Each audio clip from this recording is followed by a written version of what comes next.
tuvo como un tubo y tiene el alambre puesto en el tubo.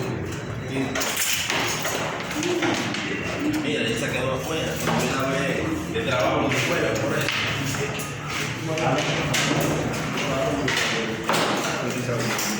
Vamos a ver más. No entra, parece que tiene. Entonces, ¿cuánto hay unos pies? Está bien. Porque lo cogieron. Ahí está completo. Bueno, ahí quedó. Una línea aquí abajo, la línea automática.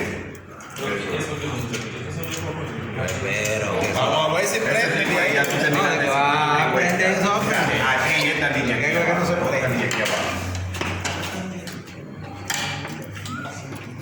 Mira la tapita, no tapa, que tiene un acabado bien espectacular.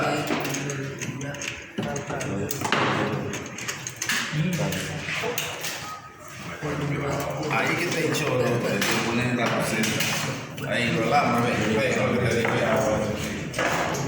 El alambre debiera de venir como más flexible. Ahí, el número 8, ese que es como. Claro.